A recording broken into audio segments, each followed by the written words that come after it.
This is a demo video about contour line drawing.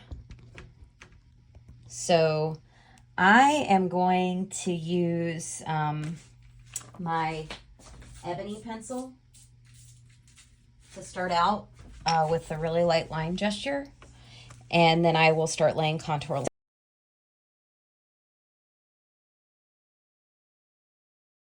I'm trying to use implied lines and press as lightly as I can to get this gestural drawing down.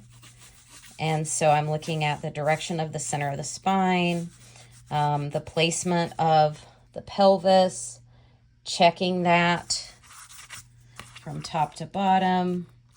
And I can tell the feet need to come down just a little bit there. And then if the hips are here, looking at this implied line from wrist to wrist. So this line right here that would connect wrist to wrist and how that interacts with the pelvis.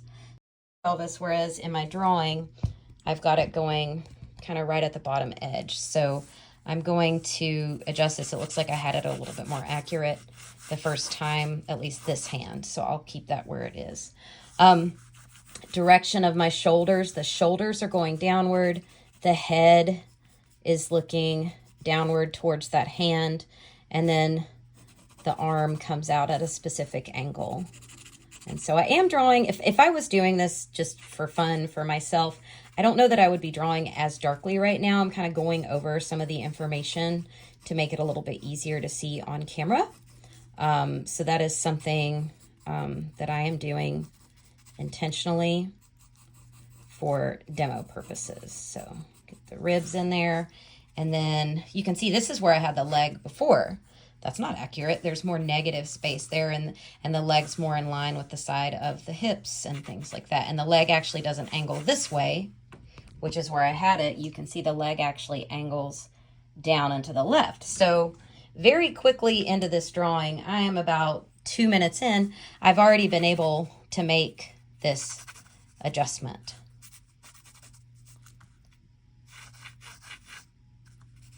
And already make another adjustment. Again, being able to quickly make these changes is very empowering for working with longer poses of drawings that have a limited time frame. So, and I'm actually like really enjoying this gesture right now in terms of building on that framework. If you've ever done sculptural work, you've probably made armatures before in the past. So it's kind of how gesture drawing can be considered, is that like you make an armature first, and that as these sort of linear marks, central axis lines, and then you build upon that with your gesture. So what I'm actually going to do is I'm going to say it's been 3 minutes. And I think what I'll have y'all do today is you'll do your 30-minute gesture drawing extended pose, but instead of doing a really long contour line drawing, we're gonna do 10-minute contour line. That way you can spend like 2 or 3 minutes on the gesture and 7 minutes on the contour.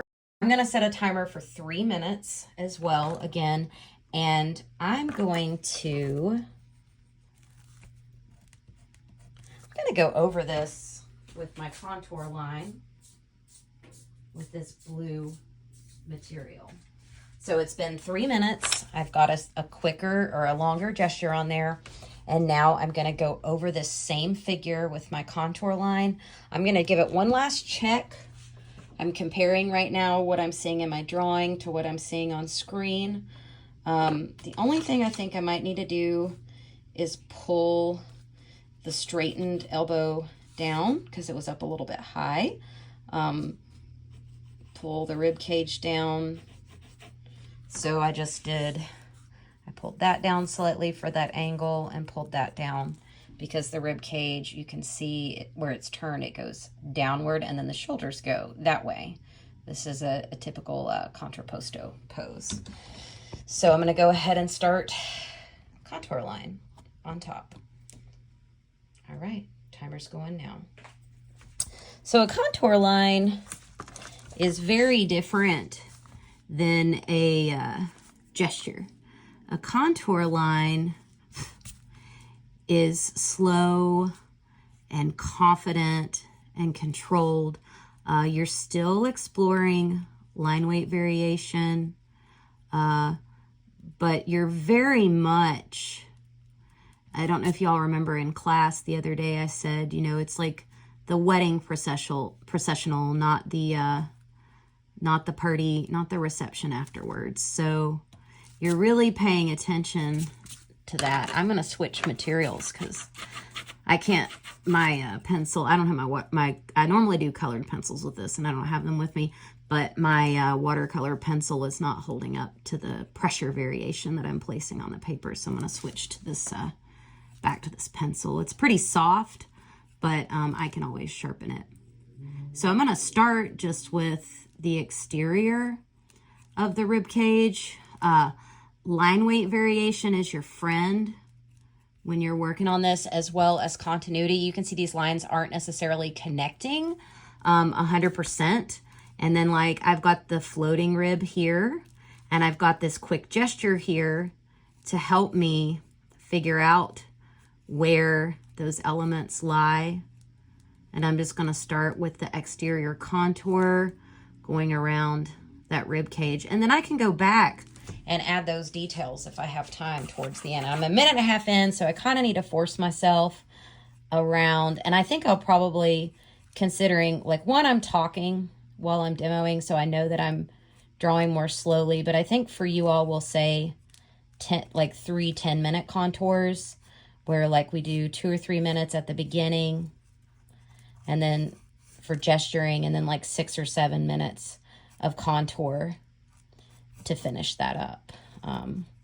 That way it gives you all a little bit extra time, because I need to compensate. You know, as a teacher, it's like I've been doing this a long time, so I try to be conscious of compensating, like, you know, learning curve time and giving more time for certain assignments. So I'm going to make sure, originally I had that curve of the spine. I'm just sketching that back on there real quickly.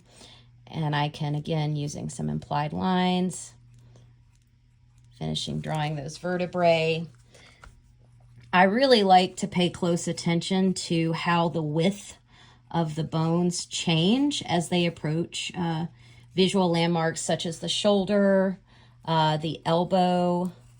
Like, really look for changes in thickness as they approach those visual landmarks. For the hands, I'm just going to draw implied lines around the hands, or you could imagine that the figure is wearing mittens, if it's easy to think about it that way.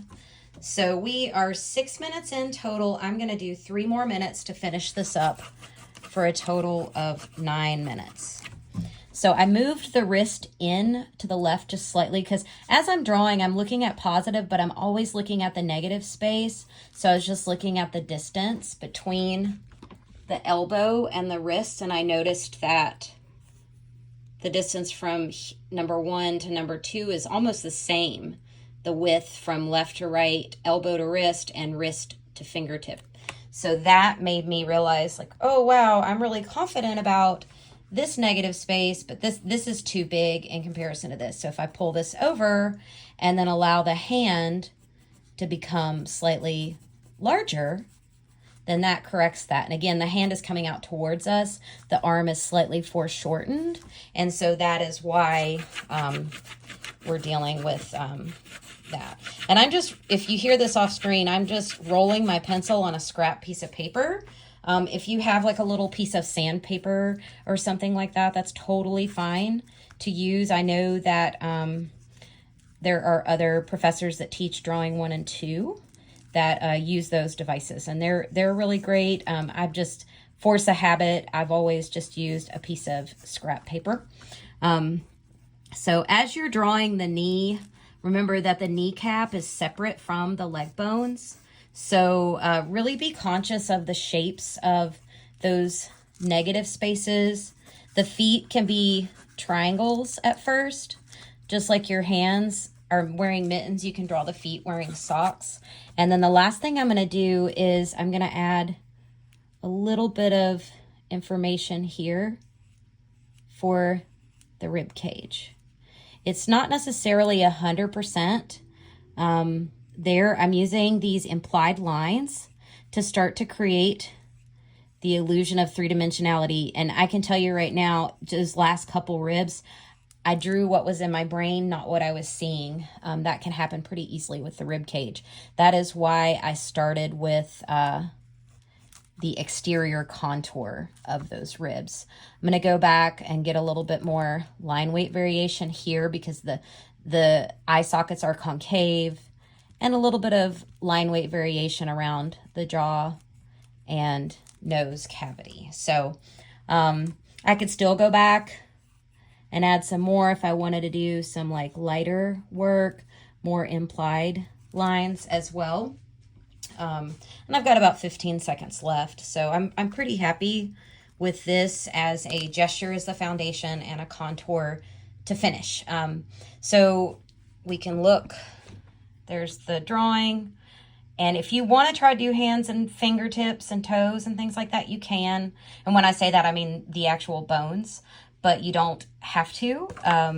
You can totally just focus on getting the shape. So if we look here, we see this implied line going down the tips of the fingers. So it becomes this very basic shape, almost like a triangle that you've just snipped the end off. So the hand is this shape on the left side, and on the right side, the hand becomes more this shape, where like this is the palm here, and then this is where the actual fingertips exist. But again, starting out with that basic shape first to mimic the implied lines that surround the form. So I hope this helps. Have fun with this today, and I will make sure to type out the directions on the Moodle page. Call me if you have any